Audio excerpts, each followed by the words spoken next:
apart from them saying, hey, this opportunity exists, was it a sense of adventure? Was it wanting to see Africa? I think it was. I think as a university student, I always wanted to study abroad, and it just never happened for me. And so when I heard about this opportunity, I was intrigued. And I think I was particularly moved by the stories of some of the students that I heard, uh, just the challenges that they faced, and understanding as a young English teacher at the time, I came out of the University of North Dakota, as you mentioned earlier. I didn't have a job yet, and it seemed like, well, I'll go do this, and while I'm still young and have the time to do it, and so yeah, I went. Great.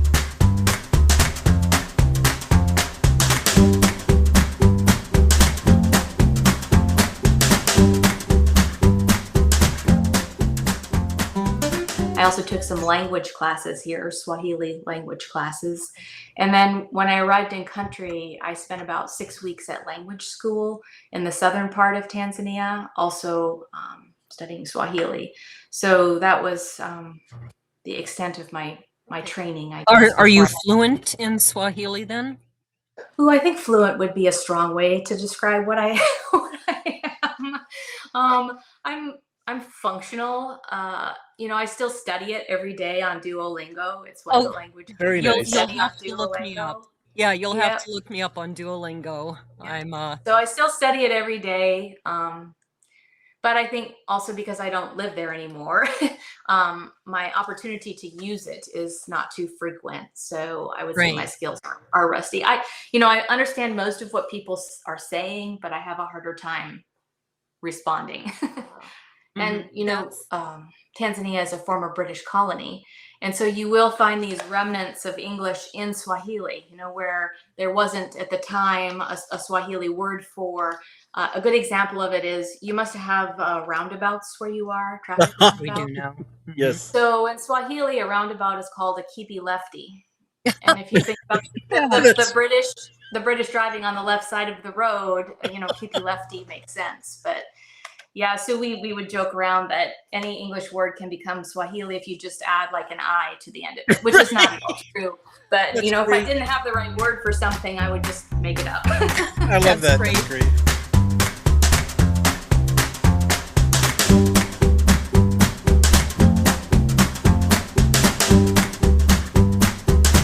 Well, so in Tanzania alone, which is one country on a very large continent, there are over 125 cultural groups in Tanzania. Okay. So each of those cultural groups will have their own home language. And so the Maasai speak Ma, that's their cultural language. Many of them then also speak Swahili because that's the language cultures speak across cultures to one another. And then anyone who's gone to secondary school will also speak English as well. So many Tanzanians speak 3 languages. But in terms of your comment, I guess that's to say that the Maasai are one of many cultural groups. So there may be other cultural groups in Tanzania that follow a different kind of pattern. Right. Well, it was interesting reading about the Maasai, and one of the things I came across on the internet was it said they have a distinctive culture. Is there anything more distinctive about them than all these other tribes? Well, I think they're a very iconic group in Africa generally, and they have been photographed quite a lot. And I think the reason for that is they have a very iconic dress. Like most of the men they're called shukas, and a lot of the times they're a red color, and they carry like a wooden staff, and they're herding cattle and goats across the Serengeti, the Great Rift Valley. And a lot of folks travel to East Africa and Tanzania specifically for tourism. They're wanting to climb Kilimanjaro, which is the highest peak on the continent, or see the Serengeti, see the beautiful animals and landscapes there. And the Maasai are in proximity to that. And the women wear these, they're called ilturesh. They're these big, they're almost like plates that they wear around their necks that are beaded rings. And so they're very iconic in terms of the way they look and the way they dress. And because of their proximity to a lot of places tourists go, they're photographed a lot, and they have appeared in publications like National Geographic. But I think that's one of the things that make them iconic. I think their relationship to cattle is another one. That brings me to a question I planned on asking after reading too, but I'm flexible. I did read that they are very dependent on cattle for milk, for beef, and for blood. Do they use the blood in cooking? So the Maasai believe that cattle were given to them by God. So they believe that they were sort of ordained by a higher power to care for the world's cattle. So that's how important cattle are to them. In terms of the blood, I don't think they use it for cooking. I've seen them mix it with milk and drink it. Really? And usually they'll just bleed a little bit of blood out of a cow into a gourd. I actually have one on the desk behind me here, but into a gourd, and they'll fill it with milk and then a little bit of blood, and they'll drink it. Can you show us the gourd? I sure can. This is a gourd. Can you see that? Maybe hold Yes, it very up much. high. Yeah. That is very neat. Yes, you can see, the beadwork on it, and it opens up here at the top. So that's that. And then I can also show you an ilturesh, which is these beaded necklaces that Maasai women wear. So they're, they typically stack them like this. So they would stack multiple rings, and of course, their necks are here. Right. These are all made by the women themselves. So. Do you ever wear those, or do you mainly keep them for? I think the jewelry I wear here is a little simpler than that, but I've been given a lot of them as gifts along the way, so I do have them.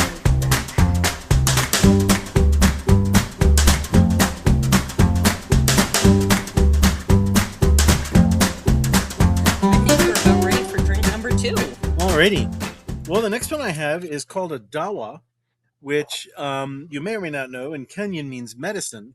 So it's actually their national cocktail, and it's built on lime, honey, and vodka. So we're going to start off it sounds like, or it looks like you seem to know what I'm talking about. So hopefully. Yeah, DAWA is another Swahili word, and it does in fact mean medicine. Mm-hmm. Very good. Well, I put some sugar at the bottom of a tumbler, and then now I'm putting in what basically amounts to a whole lime in each glass, but it's been cut up. Not really minced, just kind of sliced up. And I'm going to muddle that here.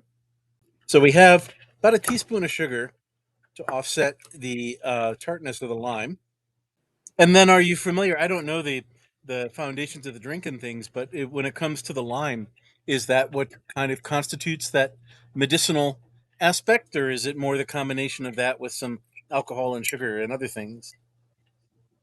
Well, I think probably the original DAWA, when the British colonists came to Tanzania, would have been a gin and tonic. And of course.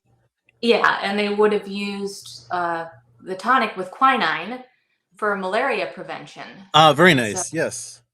Yeah, a gin and tonic could be considered DAWA, in fact.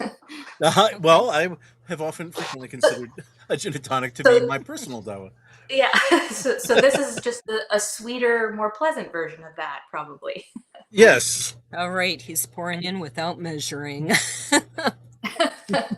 This may be a fun night by the time I'm done with this. Well, I put in a couple ounces of vodka to go in with the lime and the sugar, and now I'm adding honey in order to get the sweetness to offset some of the lime. So we'll see how well that works. And I'll also add some ice before I'm totally done. Some of these juices and everything come together here. And then if it turns out to be too tart, Laura, I can add more honey to it. Okay. So, yeah, that's usually the first thing I'm going to complain about is a drink that's too tart. Right.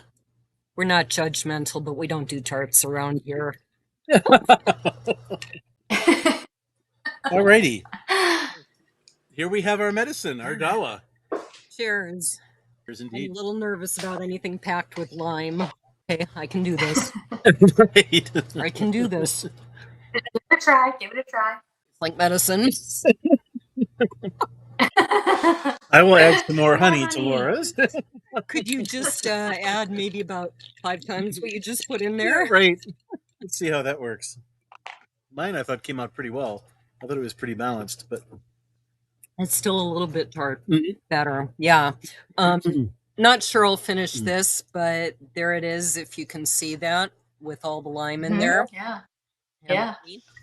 So, and The Maasai do make their own honey. They hang Okay. hollow logs in trees. It's Mhm. called asali in oh, very neat. Swahili. Okay. Yeah. Well, we have a beehive sitting in our garage, and that's our next project is Oh, to great. set up the beehive. And thank you, Chris. He bought me the beekeeper suit.